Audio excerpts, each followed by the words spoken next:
Yeah, one way or the other, so.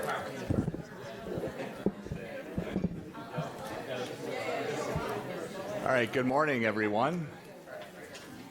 Looking at 9 o'clock, if we could now begin the McLeod County Board meeting, and we will start our meeting with Pledge of Allegiance.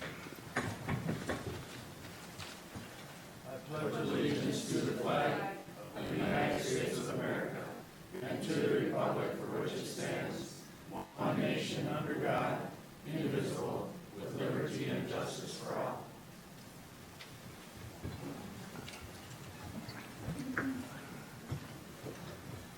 First item will be employee recognition. Donna.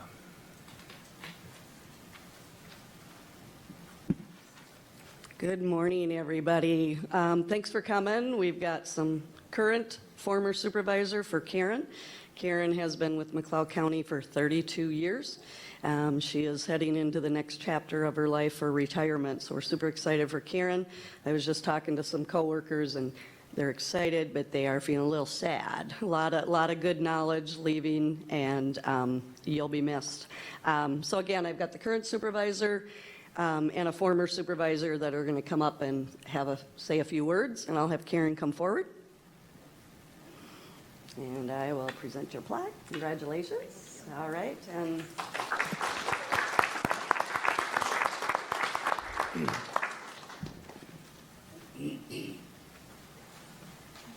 I get a prop, so, okay. Hi, everybody. I'm Angie Nelson. I'm the supervisor for the disability team here at McLeod County. I've been asked to say a few words for Karen's retirement. If I had to sum up the last 32 years of Karen's employment at McLeod County, in one word, it would be impact. Karen had generously shared her knowledge, support, experience, and friendship with me, the disability teams, Health and Human Services, and McLeod County as a whole in ways that will live on in McLeod County for years to come. She has always had the needs and lives of the individuals she assisted at the forefront and helped them improve their lives and provided support through challenging times. This might seem like a very offbeat show and tell item, but it wraps up the impact that Karen has had on me personally and professionally. Karen was the first person to greet me at the front door at my first day at the social service office on Hennepin Avenue almost 30 years ago. And we worked closely together as DD supervisor or social workers for 25 years. We shared an office at the first building, and we were cubicle mates later at the new building on Ford Avenue. 5 years ago, when I became supervisor, Karen was so supportive of the change and helpful in ensuring that the new team flourished. When Karen accepted the team lead position a few years ago, it was a natural transition for both her and the team. What she accomplished as a team lead further solidified the team and helped others learn and grow to where, even though we are so sad to see her go, the other team members have the knowledge and the tenacity to continue providing excellent services to people with disabilities. In speaking for the team, Karen was always willing to share her knowledge and experience in a friendly, positive, down-to-earth, and relatable way. Now back to the onion. About 10 years ago, we had a white elephant gift around the holiday time, and the gift I opened was this. I love this onion holder and always wanted one. And I knew immediately when I opened it that Karen had brought this. I knew. And that's how well I know her.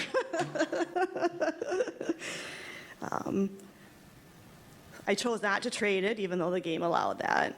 I still use this onion holder to this day, and I had to actually empty it and wash it out to bring it. That's impact. But seriously, Karen, your attitude, kindness, understanding for others, mentality to work efficiently and get things done for people we serve has inspired me over the years and left an indelible mark in the DD team. We'll miss you greatly, but we know you'll be in the area and we will cross paths frequently. Thank you for your commitment to health and human services, the individuals you work with, your support, and for being an amazing social worker.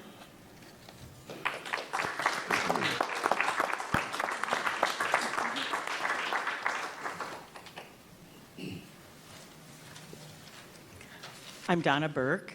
I supervised Karen since I started here in 2004 until the 5 years ago when Angie became a supervisor. So I'm going to talk actually to Karen instead of just about her.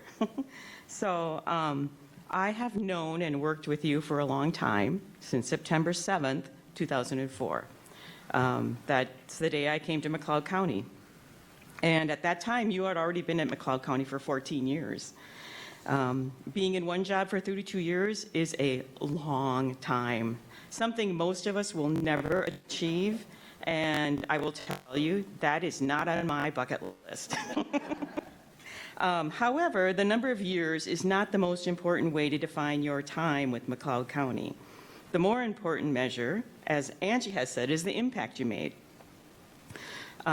Although you worked with a wide range of people over your 32 years here, one important way to define your impact is more than time.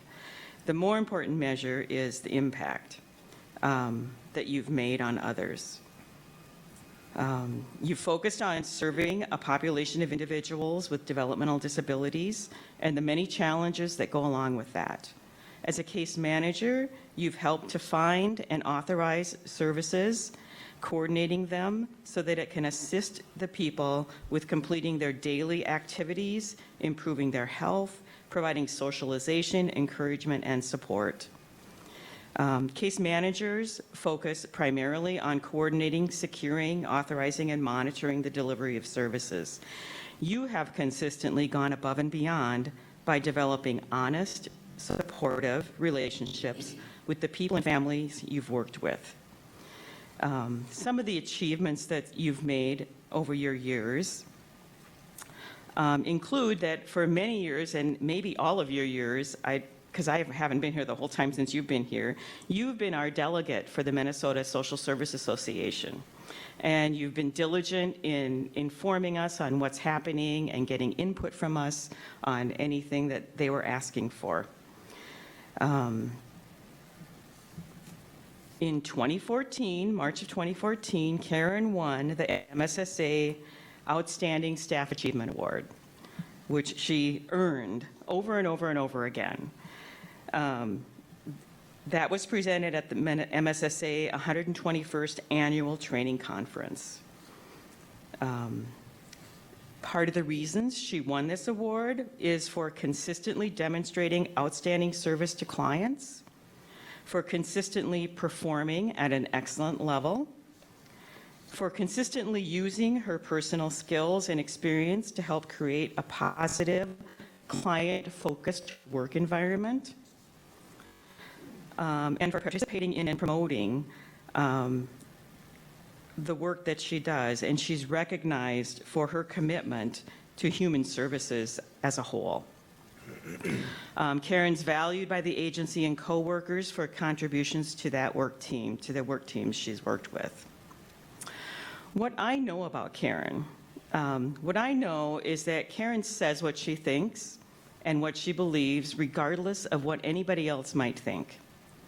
And it is amazing to me how she can say these things so matter-of-factly, but without being disrespectful to anybody. I've never heard of her being rude, disrespectful, offensive, or inappropriate in any other way. Another way that she's made an impact is, I can give you some facts, but not the total numbers, because some of those are really hard to determine over 32 years. So I can't even estimate these things. The number of clients and family members that you've supported, the number of assessments and plans that you've created for people, the scope and cost of services that you've authorized, the number of meetings you've gone to, the total miles that you've traveled in your job. I did try to figure this. This is an estimate, though. You have submitted approximately 832 timesheets, with your final one waiting yet for approval. I can estimate revenue earned over since 2006, which is approximately for you $860,531. $860,531 that the agency got because of the work that you did. That's around 50 grand a year, so not bad. So you guys want to hear that. So everyone, please join me in thanking Karen, not just for her years of service, but for everything that she's put into those years, both which have benefited her clients and her coworkers. Job well done, Karen. Thank you. Enjoy your well-earned retirement.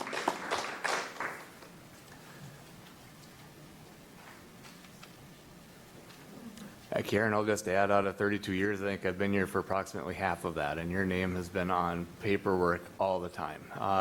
To have the word impact brought up by your coworkers is really neat. I was thinking you've been a very driven person and want to make a difference with your time. So thank you for that. And I think if any other board members have a comment, but we'd definitely like to have you up here for a picture. So.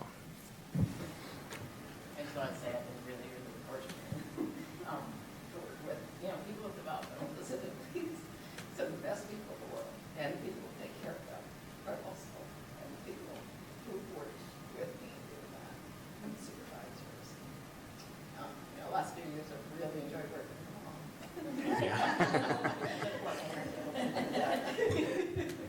Well, we're all jealous of what your coworkers just said about you. I'm really jealous that you're able to be not rude and do that, because that's a skill set that I don't have. So, but congratulations and well-earned retirement. Should we do a picture? Is that what we're doing? So, yep, come on up.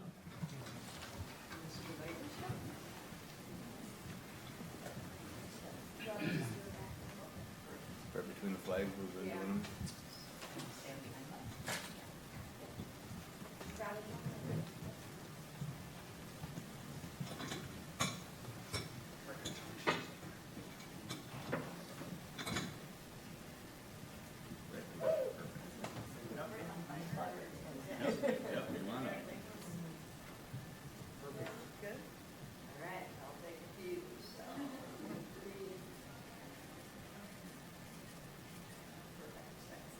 Congratulations. The team wants to meet me around the side, we'll get a team picture.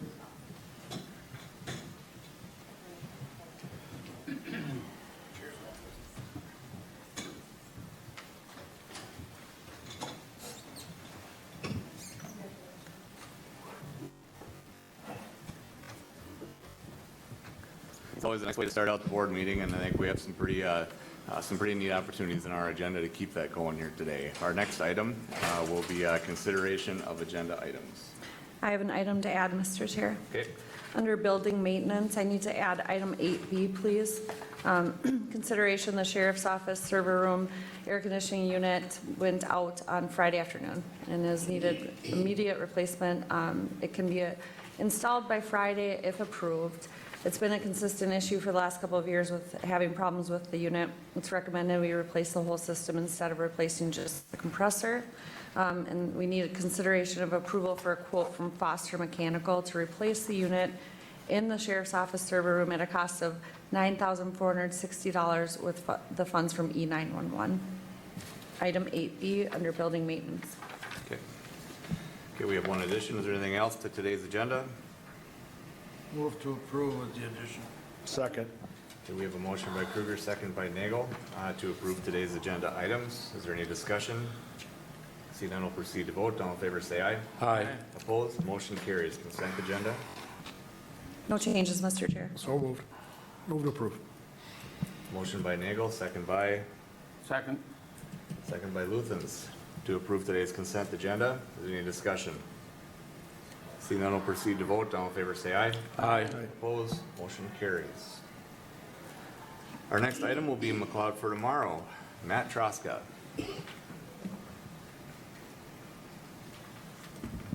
Good morning. Morning. This morning I'm here to represent McLeod for tomorrow. When I'm not working for the county, one of the things I do is volunteer on the board of directors for McLeod tomorrow.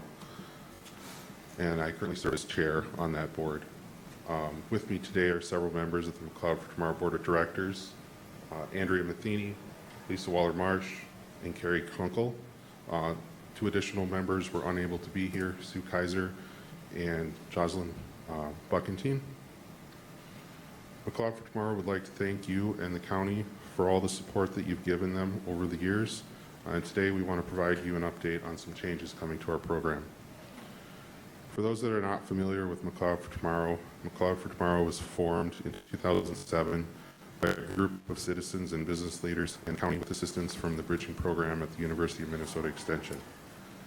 The cohort participants not only receive leadership training, but they learn about McLeod County, the communities in the county, as well as several of the businesses in those communities.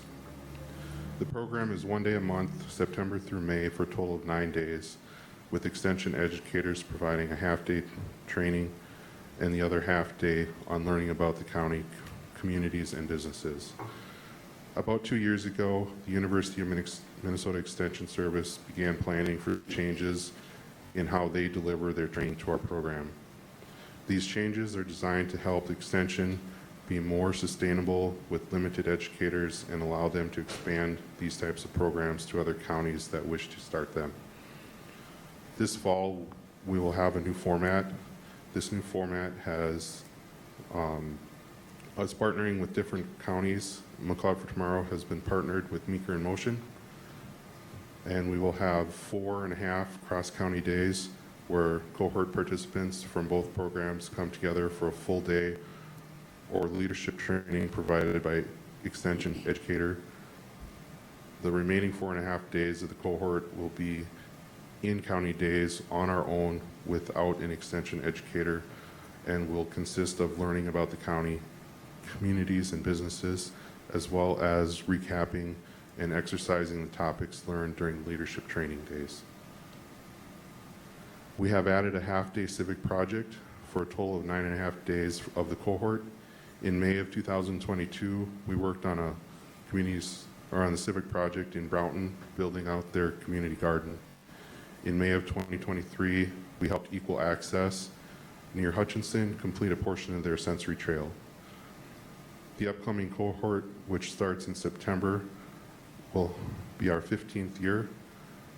We currently have 17 applicants and are looking for an additional 7 or 8 for a total of 24 or 25 participants. We are also accepting ideas for a civic project to occur in May. If there's no questions from the board, I'd like to offer other members of the McLeod for Tomorrow board an opportunity to make comments, as well as members that have in the audience that have attended our program. Very good. Excellent. Come on up. Anybody else? I will. All right. Okay, I've worked for McLeod County for 32 years, and I attended 2 years ago the leadership program. I did not know a lot of the businesses existed in McLeod County, that we went on the tours, which were awesome. And the leadership program we had Katie Rasmussen most of the time from the U of M extension program. Just kind of learned different things that made me think back now as to my job as supervisor. So it was a great opportunity, and I thank you for allowing me to attend. You bet.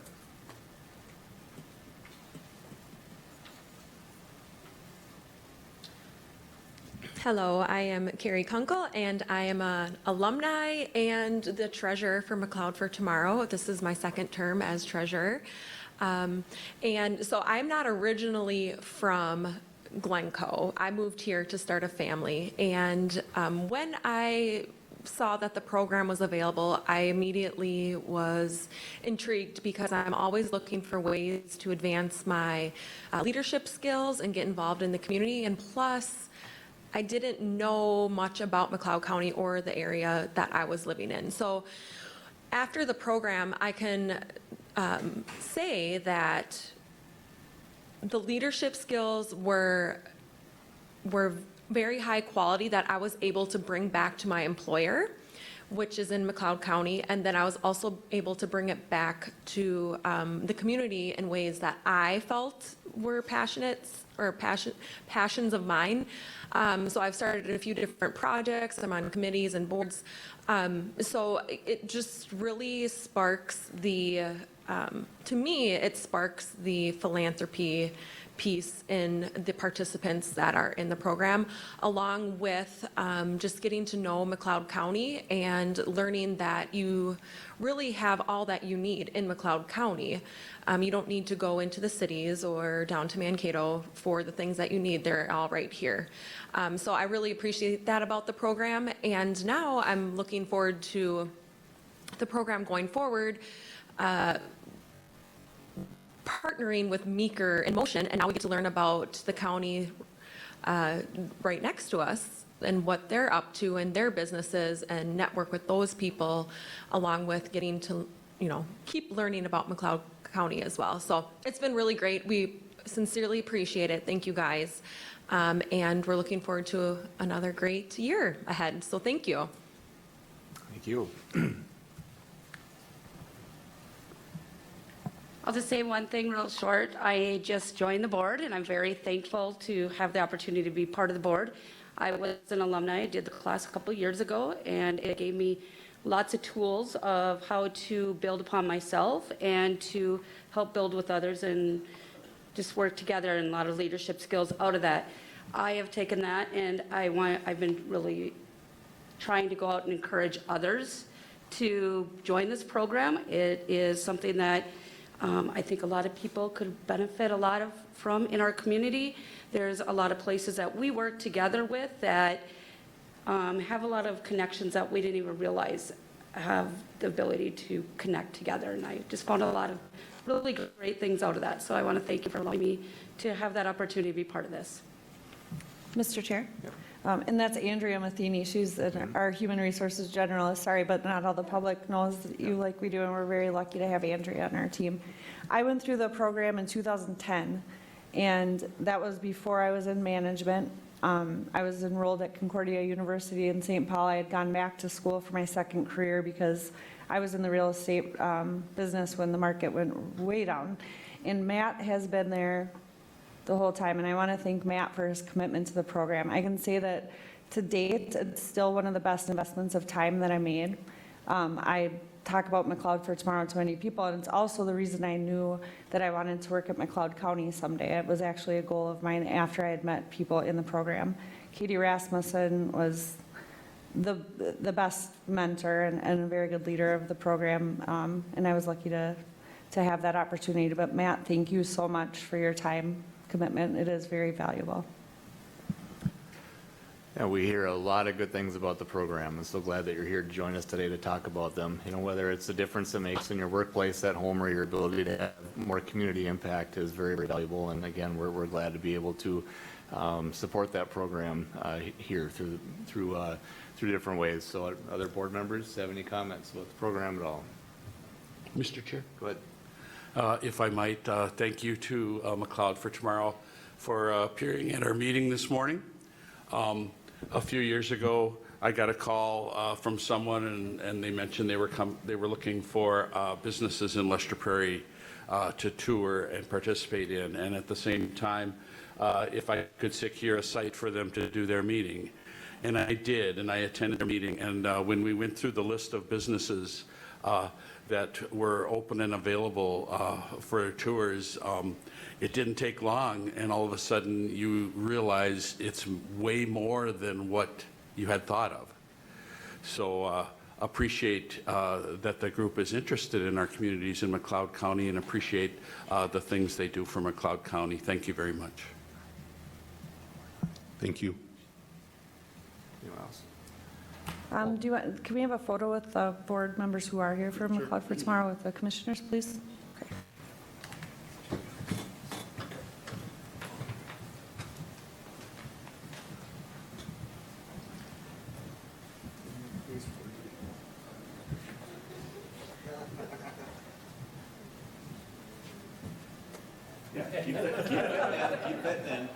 Find a window. We got a window. There we go. All right.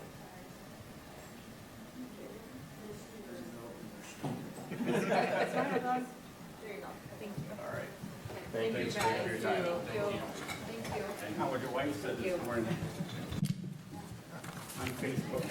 What she said. Aging.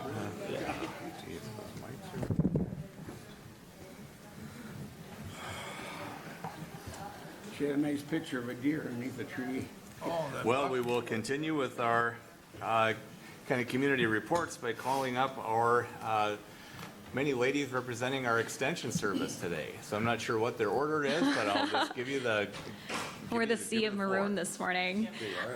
Very fitting that we come after the McLeod for Tomorrow program, obviously very rooted, not only within McLeod County, but I am as well an alumni of that program, so very happy that that's still active and going, and look forward to that natural relationship with Meeker County as well. That relationship has been something that's been established for quite a long time. And to back up, for those that don't know me, my name's Karen Johnson. I am the livestock extension educator for the Tri-County region, so Wright, McLeod, and Meeker County.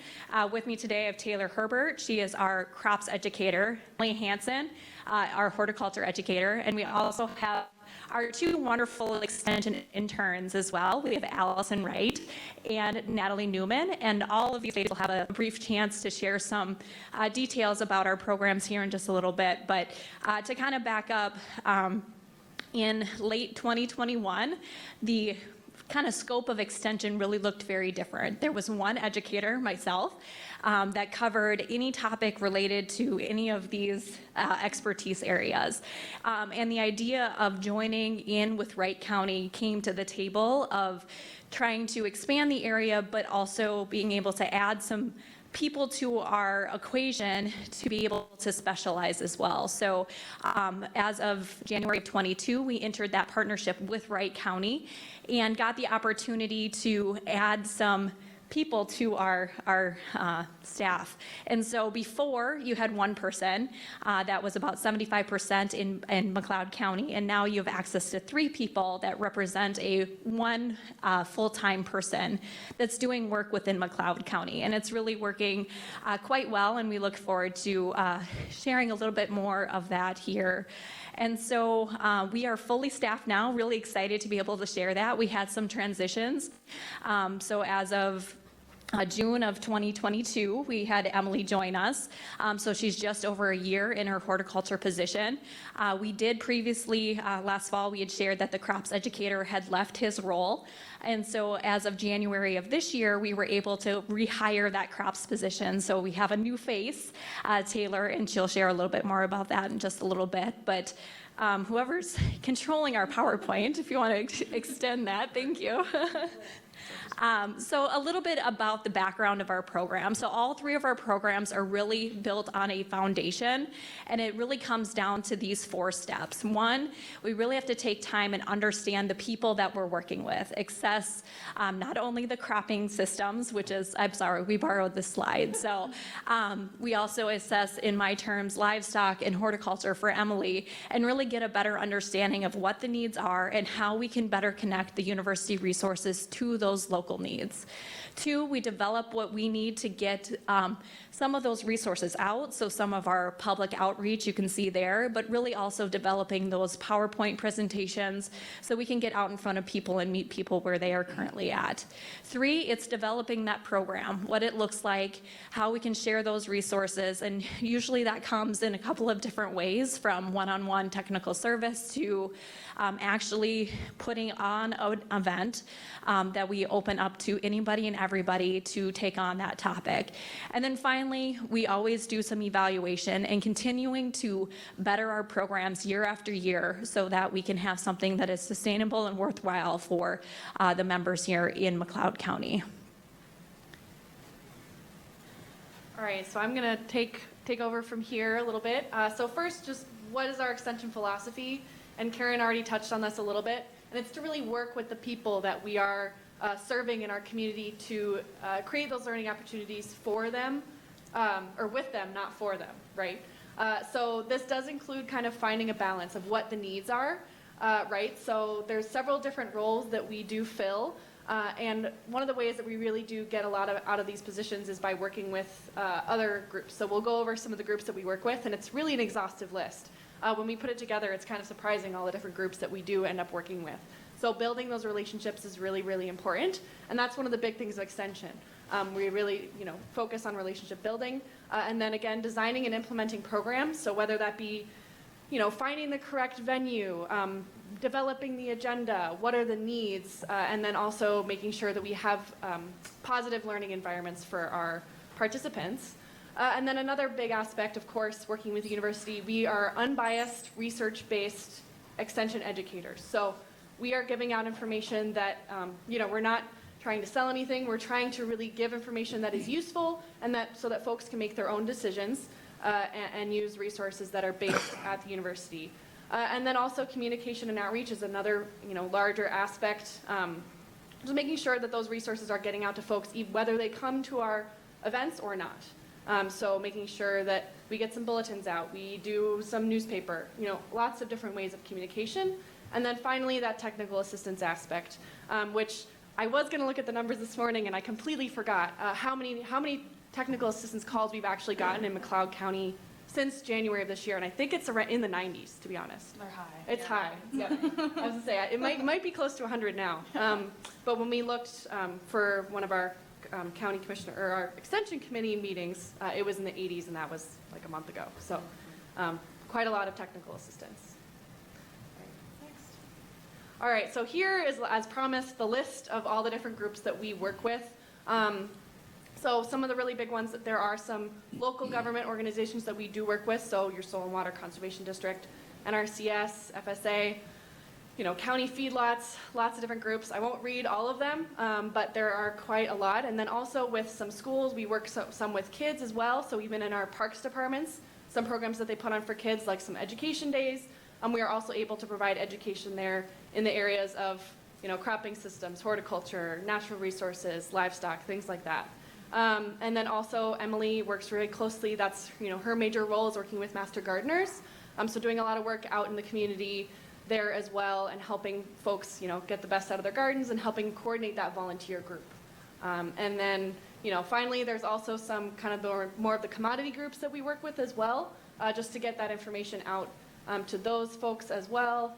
And then internally, we have lots of different teams in extension. And so as local educators, we do work very closely with some of our statewide educators as well as regional folks. So getting those people to come to McLeod County to give their education. They are the experts in their respective fields, and making sure that we get them to our area to provide that education.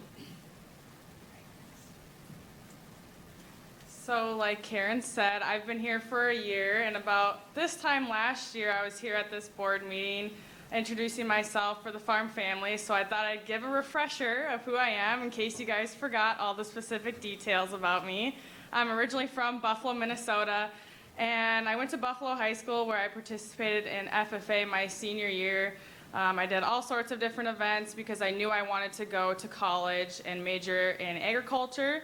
And so I went to the University of Minnesota Twin Cities and made that choice because I wanted to play softball there. So I was a full-time student, athlete, and employee. So during my time at the university, I took an extension internship in horticulture in Stearns, Benton, and Morrison counties, which gave me a lot of helpful tools for my role here. And during my senior year of college, I worked for the Minnesota Department of Agriculture as well. And I ended up graduating last May with a degree in agricultural communication and marketing. And I just started a year ago, and it's been great to get my feet under me and be out in McLeod County. And a part of my role here in McLeod County is to help manage the McLeod County Extension Master Gardeners. So 2023 numbers, we have 21 active members, and we actually have 6 first-year members this year, and they're called interns, and that is a program record. We had the most interns ever this year, so we're excited to get them into our group. And I just wanted to give some numbers for the impact on 2022. Our group volunteered a total of 1,323 hours, which contributed back roughly $43,000 to McLeod County, and that's the Minnesota volunteer rate. and the average hours per volunteer were around 55, and the requirement is 25. So our Master Gardeners are committed to McLeod County and providing education, research-based information through extension. And some of our program highlights are our Spring Gardening Education Day. We do the Hutchinson Farmers Market and have kids activities there. And we also have gardening knowledge for free classes for McLeod County residents as well. All right, back to me. I know I already spoke, but this is my, personal introduction. So I am actually not a Minnesota native. I grew up in a small dairy farming community in Vermont. So if anyone knows where that is, it's not in New York. It's actually its own state. I do get that question occasionally, which I don't understand, but I guess that's true. So I ended up going to Miami University in Ohio for biochemistry, and then I decided I wanted to work in agriculture. I had a little bit of that background with 4-H. I showed dairy cows, and then I worked for a co-op during college. So got that experience and absolutely loved it and knew I wanted to do that for my career. So then I went and got my master's in horticulture and agronomy at UC Davis in California, and then decided to move halfway back across the country to Minnesota. And so I started in University of Minnesota Extension in 2020. I previously had a role that was more of a regional, so I mentioned previously some of our regional and statewide educators. So I was a regional educator and I focused on agricultural water quality, focused on nitrogen management and nitrate leaching with farmers and doing that kind of management, mostly in the Central Sands region. So I was based in St. Cloud, but I live in Wright County, and so when this opportunity came up for a local position, I was absolutely enthralled. It was just the kind of work that I really wanted to be doing, more of the one-on-one technical assistance and more of the education on a smaller scale. So having that large area, I really did want to focus a little bit more. And then a little bit about me in those pictures there. Some of my research involved proximal sensing, so using different aerial imagery and different spectrometry to look at crop health, specifically in corn. And I'm also a big hockey player, so I actually play here in Minnesota. I play in WHAM, so the Women's Hockey Association of Minnesota, and it's something I feel really passionate about as well. All right, and then just to give a highlight of one of the, feathers in the cap of my predecessors here, including Karen, is the Crop Management Input Seminar that is put on in partnership with the Hutchinson Chamber of Commerce and the Agribusiness Committee there that Karen and I serve on. So I also kind of mentioned already, bringing those statewide experts to McLeod County, that's really the goal of this program, bringing in some of those experts in their respective fields, including, corn diseases, crop diseases, so you can see a list there of some of the topics from last year's program. And the range of participants kind of goes, from like 50 to 150 participants every year, depending on the year, and is really a great opportunity to bring crop farmers as well as crop advisors to understand some of the University of Minnesota research. And then I also put a graph up there. I know, it's still a little early in the morning for data, but this is something really nice to show and something that Extension is really proud of. It's something that we do a lot of in our work is to assess learning gains. So you can see, beforehand, before this program, the dotted line shows what people knew before and then what they knew after listening to our University of Minnesota experts. So that's just a nice visualization of that learning gain of that program.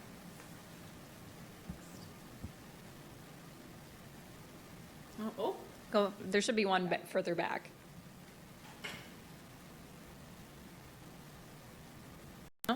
Maybe it's not showing up. All right, well, I can just talk about myself, that's fine. So just a little background piece on me. So I grew up in McLeod County. I'm born and raised in Lester Prairie. I grew up on a small dairy farm. We still farm today, about 40 cows, and then run about 200 acres. And so that's where my foundation began. Very active in the local 4-H program. And then throughout my years, knew I wanted to be doing something related to agriculture. And of course, I like being in front of people, like sharing those experiences. And so I did go to the University of Minnesota to get my degree in a bachelor's of science with animal science. And then I actually had an internship with Extension with my predecessor, Nathan Winter, and got the opportunity to experience Extension. went off and worked on a couple different dairy farms before coming back to Extension. I worked for Rice and Steele counties for about 2.5 years before coming to McLeod County, and I've been here just shy of 7 years, which sounds, time flies when you're having fun, right? So what's interesting about the livestock program now that I've switched, before I really didn't have a ton of time to dive into livestock education for McLeod and Meeker counties. This is a very strong history of crops and horticulture education in these two counties that I had been working with, especially here in McLeod County. And so livestock has kind of been a new thing that I've been exploring some new opportunities. But this is a program, the Women in Dairy event, that has been happening since I started with Extension in McLeod County, and something that my predecessor had started. And I don't know what it is about this program, if it's just a nice combination of both networking and learning and getting people away from the farm, but it always draws anywhere from 60 to 85 women every single year. And we have tons of community support to put onto that program and really help us to promote that event. This particular group really loves topics related to the soft skills, so communication on the farm, setting farm values, trying to be strategic about conflict management, learning about how to communicate your product or sell your product to others. And so it's a really fun group to work with. And actually a couple years ago, in that top right-hand picture, you can maybe pick out Paul in that picture. We did a panel about value-added opportunities on farm. So both Paul and his wife Heather were able to come and share their experiences that they've been doing on their farm for that group that night as well. So just a nice example of some of the programs that we're doing and will continue to do moving forward. All right, and then just to give a little highlight here of some of the upcoming events that we have just in the next few months. So this isn't even the full scope of what we do in a year. You guys can read through, but there's definitely some different groups that we're working with. Of course, Karen's working on a wine and equine event, highlighting, horse owners and networking with different horse owners and learning. I don't know much about horses, so I'd love to go. I think I would learn a lot. And then, of course, again, partnering with some of our 4-H groups as well. And then also dairy farmers, and then another big highlight for our interns as well is the Farm and Food Safety Day. They're helping us to plan that, and that's kind of a highlight of their summer as well. That's for kids, so not just kids on the farm, but also kids in the area that are interested in learning about farms and food safety. And then, I guess just a few more related to the Minnesota Garlic Festival, some of our horticulture connections there, as well as some aquatic invasive species. So starry truck is a really important aquatic invasive species, and so Emily's going to be helping out with a workshop there. And then, of course, a big highlight of our summers as well is county fairs. And so Wright County is this week. We're getting ready, prepping, busy for that. And then, of course, we have Meeker McLeod as well, where we're going to be having representation. Karen, of course, is going to be in some of the show rings, and then Emily with her Master Gardeners. And then we also are going to have an extension booth with some other resources as well related to crops and livestock. So excited about that. Next. All right, and then we've, gone over a lot of what our individual programs are in the 3 different areas of expertise. Another great part of this collaboration is that we get to work together a lot. So we do a lot of that media outreach. So working with news releases, we work with newspapers. We also do a lot with radio, and being able to kind of tag team that and pick up the slack if someone's got a really busy week and saying, oh, I really can't do our radio spot. We're really doing a great job of picking that up for each other and just being there and being that extra resource. So we're not dropping the ball on anything. And then another program where we're really proud to highlight and we're working together on is the Farm Family of the Year. So unfortunately, our farm family this year, they weren't able to make it today, but we're going to have another opportunity to come in front of you in September and present them to you. So this year it is the Lonkridge family, and they're in Stewart. They have beef. They also raise corn and beans. And really excited to highlight them here. They'll also be accepting their award at the county fair as well. So lots of different opportunities to get them in front of you. And we'll see you guys again in September. And then again, I already mentioned the Farm and Food Safety Program, lots of other programs that we're potentially collaborating on.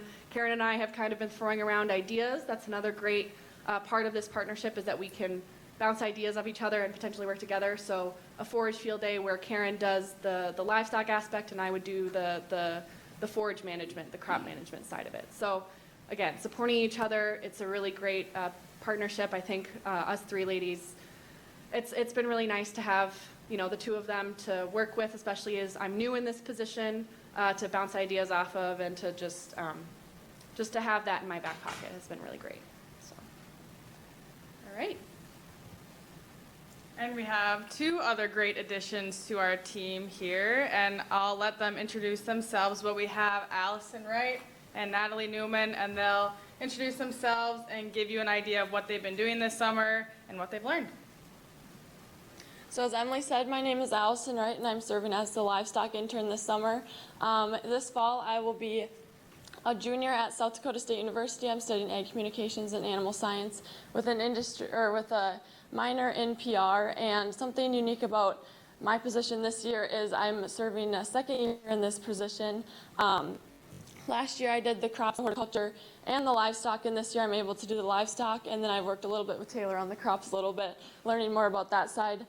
Two of my main projects are making a video around trailer safety. It'll be like a 5-part video all around horses. So if you have a gooseneck trailer, if you have a pull, and then talking about safety on that and pre-checks on that. And then also I was able to make a video series highlighting each of these 3 educators, and I'm excited for that to be shown on Facebook, and it'll also be shown on the social medias. And before this internship, I didn't know a ton about extension. I knew our local extension educators growing up, and now I'm able to network with a lot of the people at the university and meeting a bunch of them, learning about the other interns, where they're going to school, where their passions are, and then learning about the regional people and the state people, and just being able to network with everyone. So I'm grateful for the opportunity to be the intern this summer. I'm Natalie Newman. I will be a sophomore at South Dakota State University studying ag business and entrepreneurial studies with a minor in land valuation and real estate.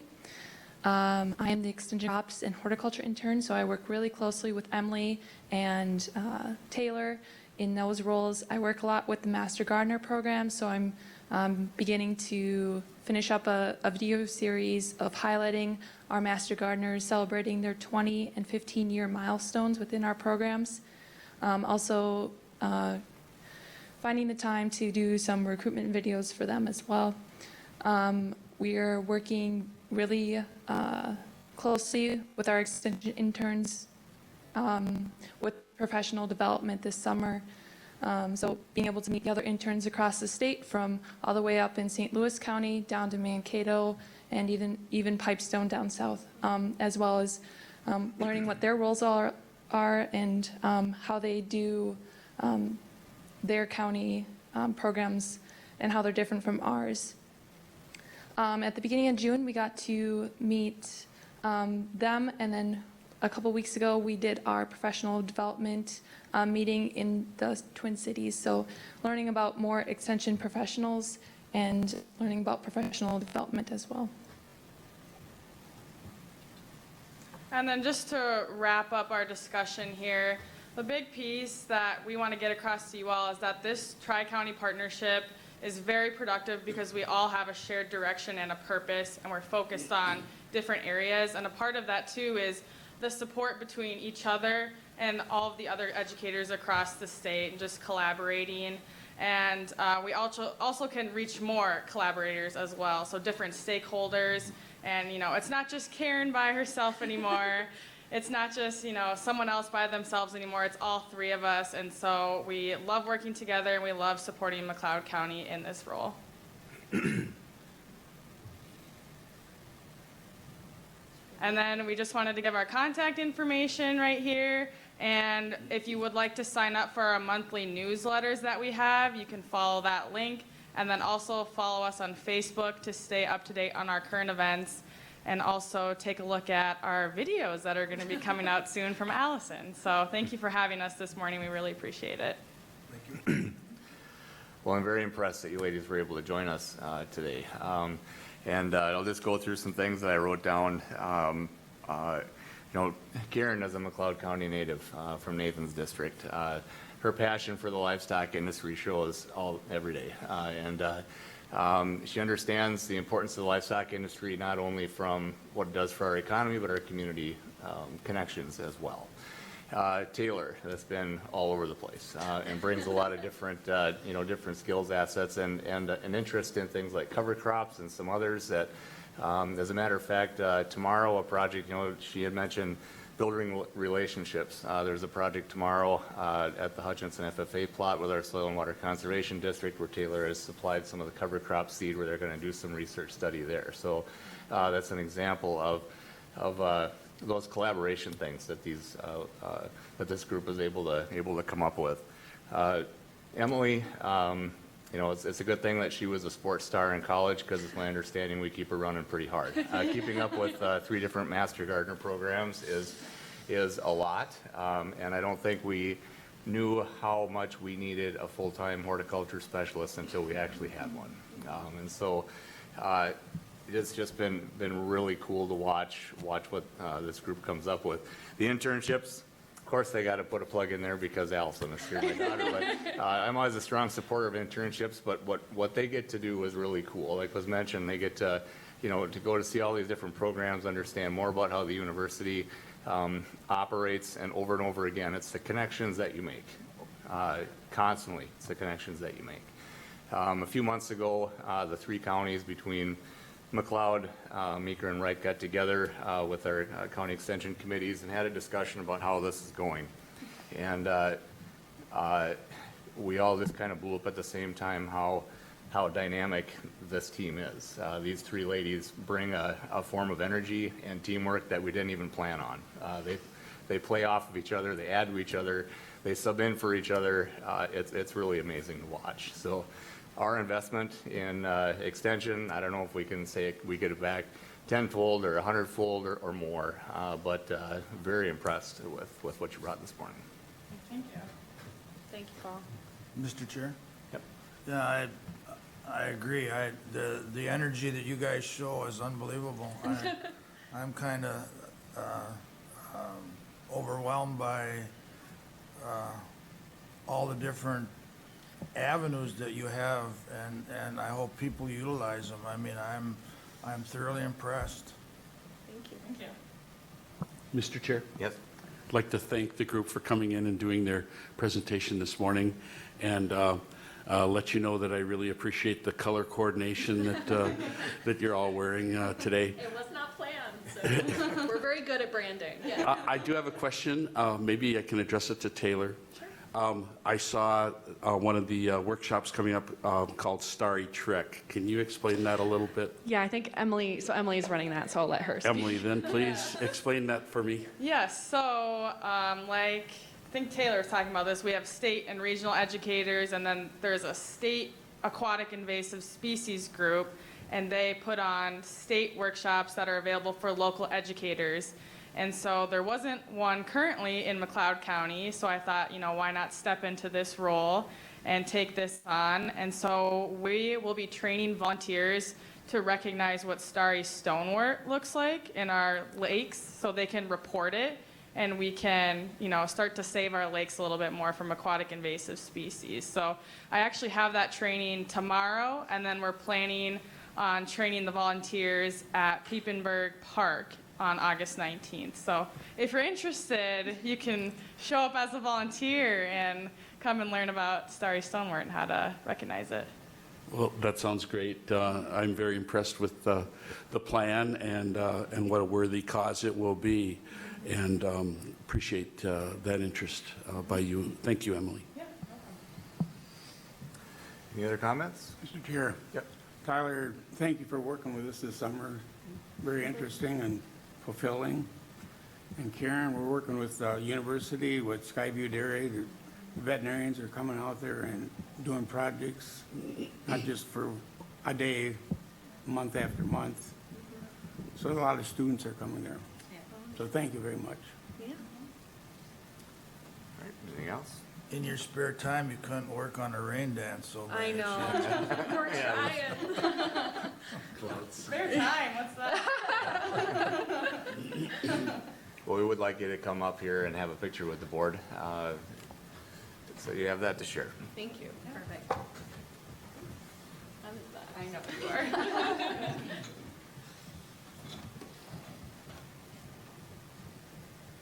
Just kind of interweave here, so.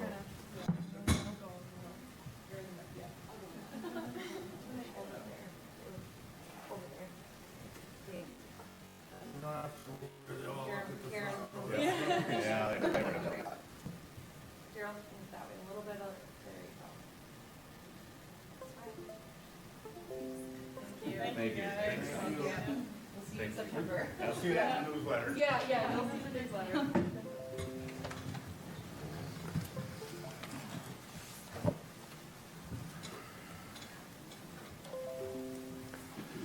Well, it's been a very great day with a lot of community reports.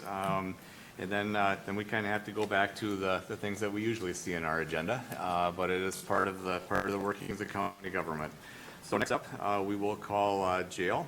Will Feltman.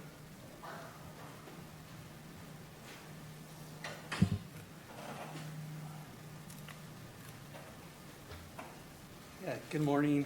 Good morning. Yeah, tough acts to follow for sure. Yeah. But I just got one item today. It's consider approving the sale of one of our 2015 Ford Explorers from the jail fleet through Jeff Martin Auctioneers of Glencoe. This vehicle has served its purpose, got a lot of miles. Recently, we've transitioned from patrol to get vehicles from patrol. Once they're done there, and the jail will use them to the end of the life. So this one has already been replaced, and we're looking just to auction it off. Move request, Mr. Chair. Okay. Second. We have a motion by Schmalz, a second by Kruger, to approve the sale of a 2015 Ford Explorer through the Jeff Martin Auctioneers. Any discussion? We'll then proceed to vote. All in favor, say aye. Aye. Opposed? Motion carries. Thank you. Thanks, Will. Next up, Sheriff's Office. Aaron Ward, Chief Deputy.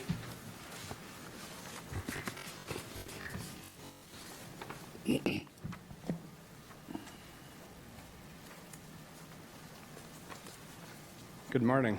Good morning. First thing is consider approving a service agreement with ASM Global SMG to assist with the Hennepin County Sheriff's Office with providing security at U.S. Bank Stadium, Minneapolis, Minnesota for major events such as Minnesota Vikings games. All Sheriff's Office wages will be reimbursed and there will be no cost to the agency. Just to give you a little background on this, we're part of the 4th District Sheriff's Association. At one of our meetings, the Hennepin County Sheriff's Office said that they're looking for partnerships for security at the Vikings games. During that meeting, Sheriff Derringer from Wright County said that they participated last year and sent 8 deputies down there, and it was a great partnership. Sounds like Wright County is going to double it this year, but we would have somebody embedded with, we'd be paired up with Hennepin County Sheriff's Office at these events. We've done similar things with the Super Bowl, the Chauvin trial, things like that. So I don't know if there's any questions. I know Hennepin County Sheriff's Office is always one of the first agencies to respond when help's needed. They assist us with wind stock, anything involving something, water rescue, recovery. They're always the first to answer the call. So this is our way of kind of giving back, helping them. Okay, very good. As long as nobody's a Packer fan when they're there, I'll move to approve. Nope. I'm all right with the Packers, so I'll second it. Okay. We have a motion by Nagel and a second by Kruger to consider approving the service agreement with ASM Global to assist Hennepin County Sheriff's Office with security at U.S. Bank Stadium at major events. Any discussion on that? Mr. Chair? Yep. The only one, I think I asked it last week, we had some talk when the Super Bowl was going on, is the insurance part, is that an issue, or that's all well covered? If somebody were to get hurt, not necessarily in an altercation, but if you can fall down and hurt yourself, I mean, is that all covered under our own, or is that covered through this association? It would be covered under our insurance. Any other questions or comments? Okay, we'll then proceed to vote on the motion. All in favor say aye. Aye. Opposed? Motion carries. Item B. Consider approving a joint powers agreement with the Minnesota Sports Facility Authority to assist with the Hennepin County Sheriff's Office with providing security at U.S. Bank Stadium, Minneapolis, Minnesota for major events such as Minnesota Vikings games. All Sheriff's Office wages will be reimbursed and there'll be no cost to the agency. Move to approve. Okay, we have a motion. Is there a second? Second. We have a motion by Nagel, a second by Schmalz to approve a joint powers agreement with Minnesota Sports Facility Authority to assist Hennepin County Sheriff's Office providing security at U.S. Bank Stadium for major events. Is there any discussion? Mr. Chair? Go ahead. What's the difference? I mean, I understand one's just a service agreement and the other one's a joint powers, but can you just a short elaboration of what that really means? Sure. The Minnesota Sports Authority Facility Authority is the whole spectrum. The first one is the actual security company that handles the event. And it's still, the umbrella is still Hennepin County, is that what you're saying? I mean, they're the lead, or is that lack of a better word? Yes. Okay, thank you. Any other discussion? Seeing none, we'll proceed to vote. All in favor, say aye. Aye. Opposed? Motion carries. Thank you. Thank you. Next up, building maintenance. Spencer.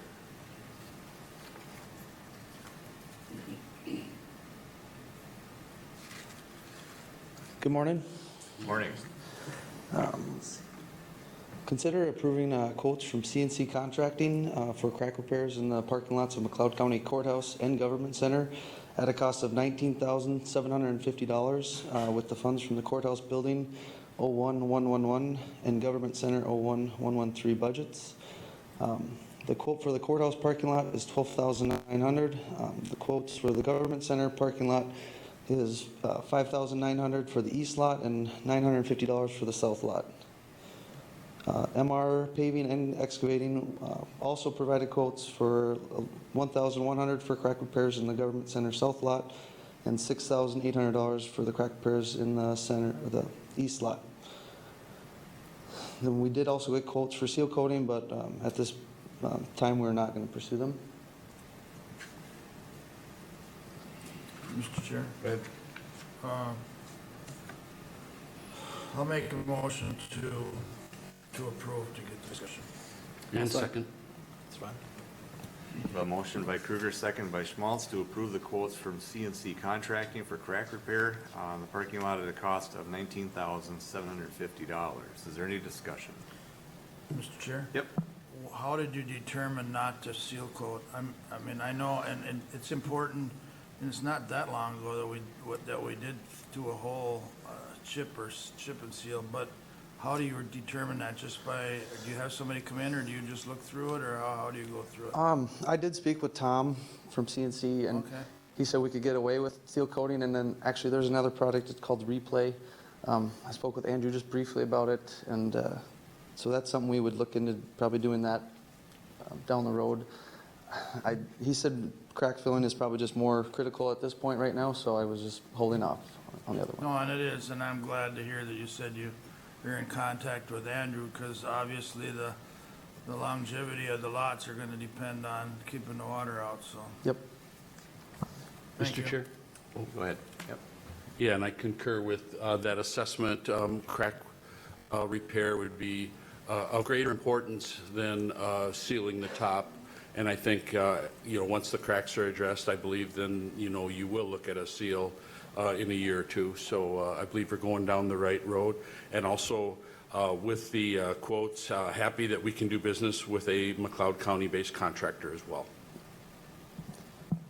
Okay, very good. Any other questions, comments? We will then proceed to vote. All in favor, say aye. Aye. Opposed? Motion carries. Item B, the Sheriff's Office. Yep, so just on Friday, last Friday afternoon, that unit, the compressor completely fried out.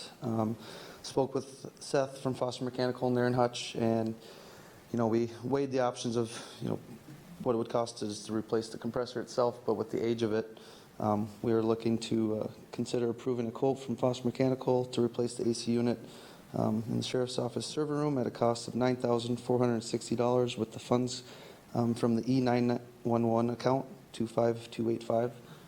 So we spoke with, me and Matt Trosco spoke with Aaron Ward about seeing if they had any funds that they could, pay for this project, and they were able to use that. They're able to use that E911 funds. Mr. Chair? Yep. Is there a lead time? He said if it's approved today, we can have it installed by Friday. Lucky. Okay. I'll move to approve. Okay, we have a motion by Nagel. Is there a second? I'll second. Second by Kruger to approve the purchase of a air conditioner unit for the sheriff's office, cost of $9,460 from Foster Mechanical. Any further discussion? Seeing none, we'll proceed to vote. All in favor, say aye. Aye. Opposed? Motion carries. Thank you. Thank you very much. Next up, Public Works.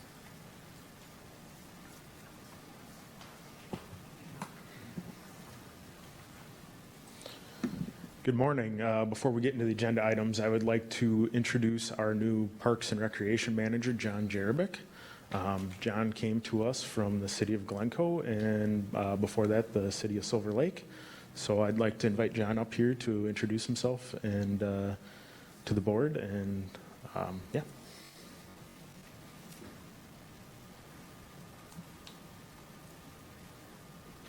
Good morning, everybody.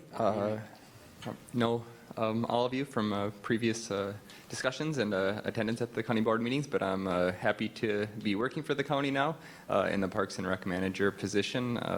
Really excited what the county already has for parks, fairgrounds, trails, all that good stuff, and excited to build on that in the future, and yeah, just really looking forward to it. All right, welcome. Welcome. All right, on the Parks and Fairgrounds note here, item A, consider hiring Winseth from Alexandria, Minnesota to design a show ring and bathroom building at the McLeod County Fairgrounds at a cost not to exceed $66,300 with funds from the fairground budget. The scope of work includes completing all the architectural, structural, mechanical, plumbing, electrical, and civil plans. Construction for this project is slated to begin in the spring, early spring of 2024 and completed for the 2024 fair. Costs for design services are based off a set fee of $56,300, and then construction administration is estimated at $10,000 based on an hourly billing basis. This project was kind of, after the last work session and meetings with the Fair Commission, the pavilion project was put on hold, and this project was kind of in the works a little bit already with the extension and the 4-H groups to add additional show ring space and additional small animal pen areas. So I'll chime in a little bit. So a lot of the, of course, the time and the details are going to be in the construction of the bathrooms, not so much the show ring portion. If you know where the sheep, the swine are in the fairgrounds, this building would be in the middle of that. Of course, we're definitely short of permanent bathrooms, all year-round bathrooms in that end of the grounds. And then the rest of the structure has its benefits not only during the county fair, but year-round and many other events that we're hoping to be able to pull into McLeod County surrounding a lot of the small animal livestock shows that can happen and bring them in. So we see a lot of opportunity here. And of course, construction of this has to do with some of the plans where we're going to be taking that ring road out and for construction this fall. So we have to make sure that all of the water needs and electrical needs and so forth are met within that construction plan. But this has been very heavily supported throughout the summer by all the users of that area, and I think it's going to fit very, very well. In addition, again, it's not only for its benefits during the fair, but we will be heating this building so that we can use it year-round for events that, the fairgrounds has been, if we build it, people come. So we see great opportunity here. Mr. Chair? Go ahead. I agree on this. I go down to that part of the fairgrounds looking at some of the small animal showings and just different constituents that have livestock or projects down there, and it's always been kind of a needed thing there. I mean, there's sun is an issue, but in the context of budgets today, I think it's well worth what the estimates are here, and I hope that it goes as well as planned, and it also has, in addition to the ring road, some things we're doing at the same time. So with that, I'd make a motion to approve. Okay, we have a motion to approve by Kruger. Is there a second? We have a second by Nagel to approve the hiring of Winseth to design the show ring bathroom building at the McLeod County Fairgrounds, cost not to exceed $66,300, funds from the fairgrounds budget. Any further discussion? Mr. Chair? Go ahead. Is there a target budgeted amount for the whole program, for doing the whole project? We're still working through that as we're scoping everything out. On the building side and the bathroom side, we won't really have a real solid estimated project cost until we get through that scoping process, preliminary scoping process with Winseth. Mr. Chair Go ahead. and Nathan, I asked some of the same questions, and I've got both fingers crossed on both hands that it comes in. It's pretty hard to estimate this until we see what we're getting here. Some of these costs we have to go through are just necessary evils, so. I think we need to, the best way to answer your question is if we have gotten an estimate to look at just putting another building there. And that was somewhere in that $350,000. Now, this is very loose numbers. We know that when we built the last permanent fairgrounds and we added them into the horticulture building, that was about $400, just to add all that, the bathrooms into an existing building. So I think if we, if we just want to use what we've seen for past costs and take a rough stab at it, we could very easily be in that 800 number. We could be high, we could be low, but that's a guess. And we would be accessing the money that we set aside for Parks Fairgrounds with the ARPA dollars to pay for this construction project. But correct me if I'm wrong, the value is there now to do it all at the same time. Part of that 350, 400, whatever the bathrooms were in the horticulture building was retrofitting a building. So in my mind, I think there's value in us doing it all at the same time. And that's my opinion.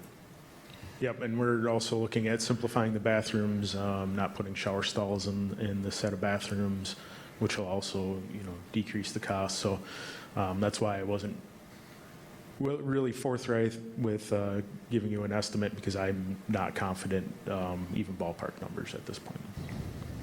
Mr. Chair, well, I bet it's been in there. I mean, there's stuff that was designed once, and I'm really, I guess, excited or whatever to see how they're going to design this in there. So, and I'm sure we're going to have options that we're going to have to go through, but I'm repeating myself, but there's a need down there. I mean, it's maybe the smaller exhibitors, but there's lots of them. There's more and more of them. More and more. More and more of them. Do you have a motion yet, Mr. Chair? We do have a motion. Okay. Motion by Kruger, second by Nagel, actually. Oh, I lost track. As the discussion goes on, it sounds like it's a very supportive discussion, though. Any other comments at all on the motion? We'll then proceed to vote. All in favor, say aye. Aye. Opposed? Motion carries. Item B, consider authorizing Public Works to proceed with a bid letting date for the McLeod County Fairgrounds Inner Road Drainage Improvement Project with various funds from the designated for capital asset budget. Liz, if you could go to the next slide here. So this is just a really rough mock-up sketch of the Fairgrounds Improvement Project, Drainage Improvement Project. So the highlighted yellow areas are the inner ring road, which we are going to reclaim up. The inner portion of that road, we are going to place a 3-inch D-style curb that will delineate the edge of the pavement and also provide drainage channeling to the storm system that we're going to improve, which is the red boxes are the storm drain structures, and then the red lines are the storm sewer. So we're going to run 2 new storm sewer lines and connect them into the existing line that drains into the pond. With this project, we're also going to improve the crown out there to improve the accessibility and the drainage of the roadway. So right now, there's an inverted crown, meaning all of the water drains to the center of the road and gets picked up in storm structures there. We're going to tilt the whole thing to the inside and run it on that curb line. Also with this, we're going to stub in water and sewer to this new showering and bathroom area. And then stub in a couple other water sources to the shoring, the large animal shoring for water, animal washing purposes. If you go to the next slide, Liz. Schedule for this project right now is today, have the board authorize advertisement for bids. Mid-August, we'll open bids. So then early September, after the fair, we can begin construction. The goal is to have as much work as possible done this fall. It's all going to be weather dependent. And then the spring of 2024, we'll finish off with the wear course and the turf establishment. Andrew, if you could, please, just so everybody knows real quick, I know the answer to this, but there's weddings out there, right? And there's other events. Correct. We've talked to all those people, right? Yep, everybody who has, who had previously had a rental agreement as of, I believe, May this year. Probably all right. Yep, we notified them that the project is coming, and so we're working with all those people and anybody else who has rented the facilities for this fall and early springtime frame has been notified when they've made their rentals. Thank you. Mr. Chair, I'll move to approve the project. Okay. Is there a second? Second. We have a motion by Nagel, a second by Schmaltz to consider authorizing Public Works to proceed with the bid letting date for the McLeod County Fairgrounds Inner Ring Road Drainage Project. Any further discussion? Mr. Chair. Go ahead. Mr. Chair, I can support the motion. Mr. Chair, I can support the motion as presented. When we talked about this at workshop, shortly after that, we had our employee recognition party at the fairgrounds, and the first thought that came to mind was I wanted to walk this with Andrew.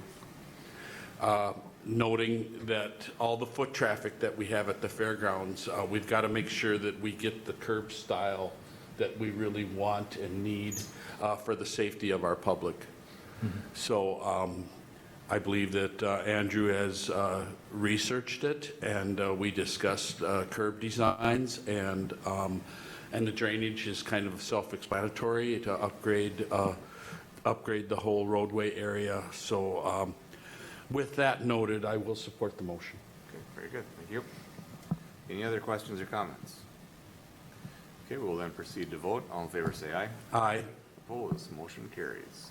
All right, item C, considering approving MnDOT detour agreement 1053492 and adoption of the corresponding resolution 23 CB 39 for the use of various county state highways as a detour for the 2024 Trunk Highway 212 CASA 15 or Morningside Avenue roundabout construction project. MnDOT would like to use CASA 1 and CASA 3 as a detour route for the project, which is scheduled for 2024. Per the standard agreement, MnDOT reimburses the county for the road life consumed and the maintenance costs associated. The maximum amount MnDOT will reimburse the county for this agreement is $200,000.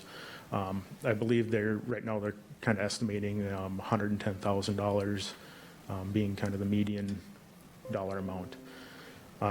That is all based off of the time the detour is set in place. So if there's construction delays or something like that, it's basically dollars per day. Okay. Mr. Chair. Go ahead. Again, Andrew, that was my question, what you just said. So that difference, so what they're estimating to the not to exceed is that's the money there. I mean, that's what it's for in case rain delays or some kind Yep, of delay? yep. So they have, there's a big, long formula that's somebody smarter than I has figured out over the years on basically what it costs for the anticipated traffic for us, our increased maintenance and our road life used up during that detour process. Right. It was the time period, I'm not smart enough to figure that formula out, but I mean, it sounded reasonable unless for some unforeseen reason it had to stay open for a long period of time. That would be my question, but I'll move to approve. And I'll second it, Mr. Chair. Okay. We have a motion by Kruger, second by Schmaltz, to consider approving the Minnesota Department of Transportation detour agreement and the corresponding resolution 23 CB39. Is there any further discussion? Seeing none, we'll proceed to vote. All in favor, say aye. Aye. Opposed? Motion carries. All right, thank you. And I've got one more announcement here. MnDOT started the Trunk Highway 7 CASA 1 roundabout project yesterday. They set all the detour up. So just a reminder to everybody to follow the detour, drive safe, be on the lookout for increased traffic, especially in the Western Prairie area through town. Yeah. Very good. Thank you. Next up will be our Auditor Treasurer's Office.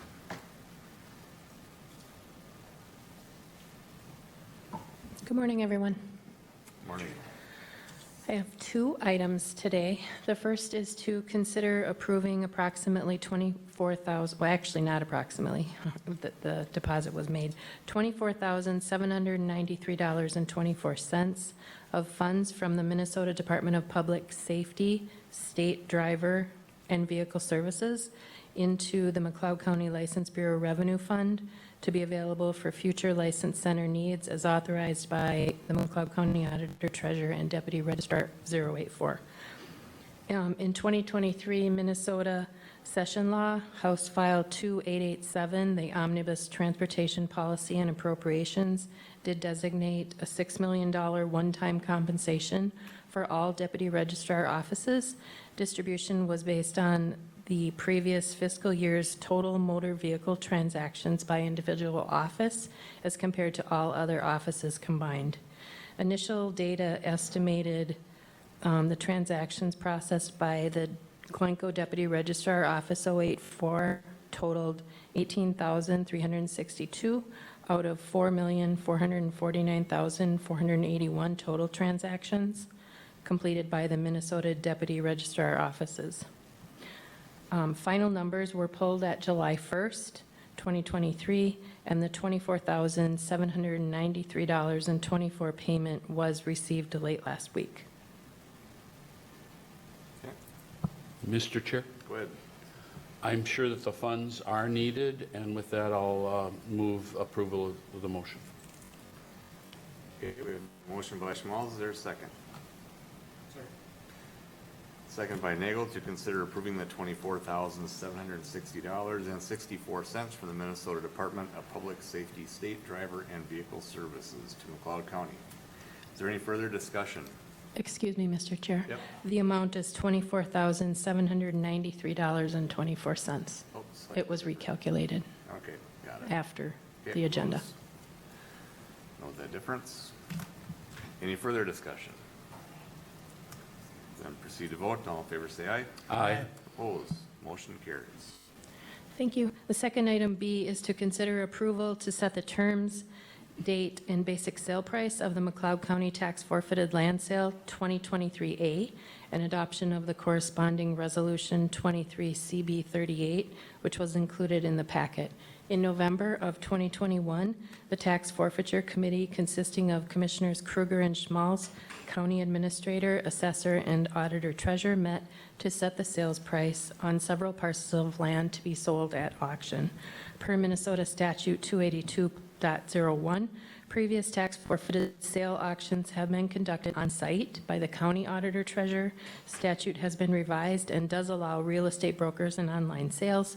Also, in November of 2021, the Auditor Treasurer presented and the Board authorized the utilization of public surplus online auction site for any future tax forfeited land sales.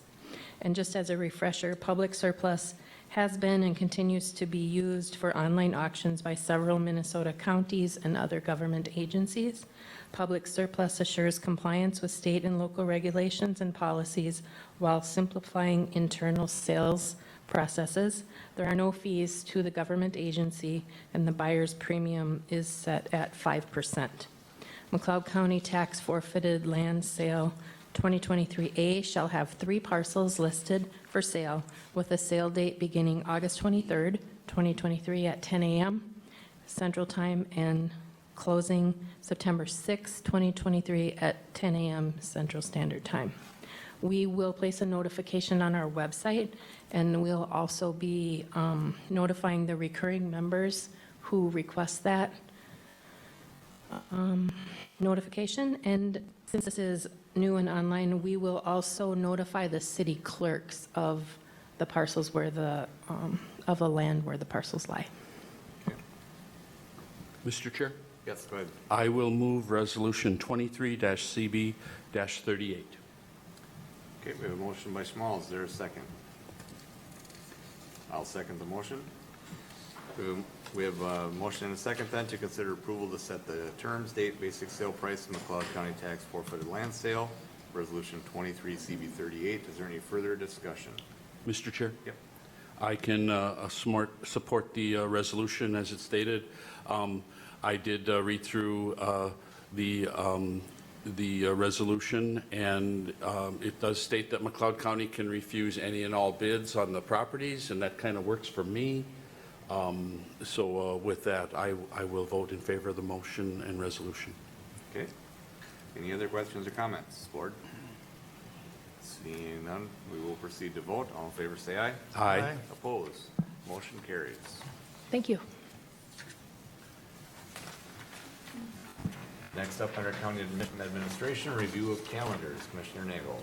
Personnel-related issues, which is a constant, but again, it's a good thing that we review them as a committee so that we're making sure that the jobs are filled appropriately, or if there's any movement that needs to be made or restructuring. Of course, that would come to the whole board, but I'm happy that we continue to do that, and thanks to the staff for that. Dealt with a property tax question quite a bit over the last week, but I think that's moving forward thanks to some help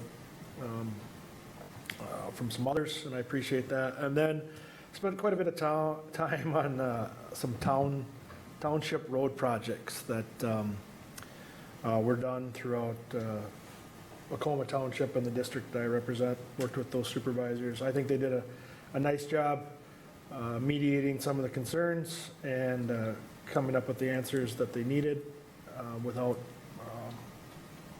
too much controversy anyway. But spent a fair amount of time on that, actually. So that's enough for today. Last week had a meeting with Judicial Ditch number 4, Granville County, allowing a petition for abandonment to go into public hearing. Fairgrounds Commission talked a lot about the building project that we actually approved architecture work for today. Yesterday, economic development meeting in the morning, finished last night with the McLeod County Fair Board meeting, as it was their last main meeting before they get ready for the McLeod County Fair. Amazing to see how many volunteers it takes to put all that together. That's it for me. All right, I've, over the last while, I've taken a number of phone calls on our recycling bin procedures and how we're going to move forward, and some ideas from the public. On Monday, the 10th, I attended the SWCD board meeting, and as Commissioner Wright said, we had our JD for abandonment meeting on the 12th. That afternoon, I also had a discussion on Trailblazer with our HHS staff. And on the 13th, I attended our drainage work group in St. Paul. Again, it's setting up for the next legislative session, and there's a lot of new things or new ideas or concepts coming in the drainage field, and it's going to take a little bit to get them ironed out. So I've got my fingers crossed that afternoon. I also had agenda review, which brings us to today. Thanks, Commissioner Kruger. For me, after our last board meeting on July 5th, we held a short workshop here right at the Government Center. And then on Friday the 7th, Mental Health Local Advisory Committee met in Hutchinson, and we met at the Solid Waste Facility in Hutch. And last week, on the Tuesday the 11th, I had the opportunity to view CD8 in Hale Township and CD10 in Winston Township with our ditch inspector, Adam. I did a ride along with Adam. We looked at some of the issues we have with tree growth along those ditches and had to put our eyes on some of the problem areas, involving those two ditch systems. On Thursday the 13th, we had Community Health Board meeting right here at the Glencoe Government Center. And then following that meeting, we also had a CHB Executive Committee meeting as well. As Andrew mentioned in his report, with the roundabout construction in my district, which everyone, to use caution and safety, it has added a lot of traffic coming through the city of Lester Prairie. Make sure that, everybody keeps safety in mind. With that, I did take a couple of phone calls regarding crosswalks in the last couple of days and how we can make them safer in our communities. Driving in this morning, I noticed there's a stop sign added at County Road 15 and State Highway 7. So alert people to that, and everybody try to be safe so we can get through this project. Thank you, Mr. Chair. Mr. Chair. Yes. Nathan, I went through that stop sign yesterday. Didn't see it, and quite a few people. The guy's in back of me. So it's very, yes, safety is above everything. The 13th, I had a meeting at CHB here in Glencoe, and the 14th on Friday, we had an SMAM Zoom meeting out of Marshall. That was my calendar. Okay. Anything from Attorney's Office? No. Okay. Administrator, go ahead. Thank you. I have two items to add. I want to again welcome John Jarabek, our new Parks and Recreation Manager. He started with the county last week, and welcome. We're very happy to have you. His office is located, his main office, obviously he'll be all over the county, but he will be located at the McLeod County Fairgrounds in Hutchinson. And next, I see that Steve Stotko, the mayor of Winstead, has brought the new city administrator, I would assume, from Winstead. Do you want to come up and introduce Neil and say his last name correctly so I don't say it wrong, please? I know that Mayor Stotko is just stopping by today, but since the new city administrator is in the room, it'd be nice to meet you if you want to come on out. Thank you. Well, just to get started, just briefly, over the last 10 years, the relationship between the county and Winston has it's never been better. And it's important for us to make sure that that continues. We thought it was important to introduce you today to Neil Schlegel. He's our new city administrator. And with that, I'll turn it over to Neil. Hi, I'm happy to be here. Like Steve said, and Neil Schlegel just started June 12th. I don't necessarily have a huge municipal background, but I have owned a couple of businesses in the county before. I have been teaching business for the last 13 years and decided to make a switch. All right. Well, welcome, Neil. Thank you. Welcome. Mr. Chair, and welcome, Neil, to your new position in the city of Winsted. I just wanted to let the public know that Neil is not new to the community. He's very familiar with the Winsted community, and we wish him the best in his new role. Thank you. Thank you. Good luck. Mr. Chair? Go ahead. I would echo that. I mean, you got some big shoes to fill, but those shoes there's a lot of helpful people up in that area, and I'd like to tell Steve that worked both ways. I mean, the communication from Winsted to us has been outstanding as well, so good luck. Welcome. And we have a city and county administrator group that meets regularly, and Neil will now be a part of that, and we look forward to having you. Thank you. Thank you. I'll go ahead with item A. Consider hiring Widseth to design an elevator addition at the McLeod County Environmental Services Facility at a cost not to exceed $51,800 with funds from the designated for capital assets budget. Scope of work including completing the architectural plans and other items listed for the architect to assist Contegrity, who you approved hiring to manage the project. Construction is scheduled to begin late fall or early winter 2023. That actually is a little overstated because I believe that it would be completed by the end of October. Costs for design services are based on a set fee of $42,800 for the project. Construction administration is estimated from $7,000 to $9,000 billed on an hourly basis. Note that this is not the cost of the elevator, this is the architect for the project. Thank you. Okay, questions, anyone? I know this project, as we're looking at the different uses that that building can have, it's become more necessary to look at the elevator addition as we get the public, the service aspect of how that building behaves, easier to get up and down between the floors than just the service stairs that are there. So we need to go through this step to see how much that's going to cost and what that's going to look like. Mr. Chair? Go ahead. I agree. I mean, that building is good. Obviously I don't appreciate all the engineering costs, but it's a necessary evil. The building is outside of our needs right today. The building has a potential, at least in my mind, upstairs to be used, and with ADA and everything the way it is, I think it's something we have to do. And I have never been in favor of like a man lift style elevator.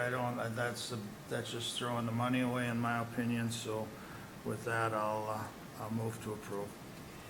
Okay, we have a motion by Kruger. Is there a second? And I'll second it and just simply add that it was stated the potential for the building. I agree. This increases the potential efficiency and use for other needs for the county in that building. So we have a motion by Kruger, second by Nagel, to consider hiring Winseth to design an elevator addition to the McLeod County Solid Waste Facility at a cost not to exceed $51,800. Is there any further discussion? Seeing none, we'll proceed to vote. All in favor say aye. Aye. Opposed? Motion carries. Thank you.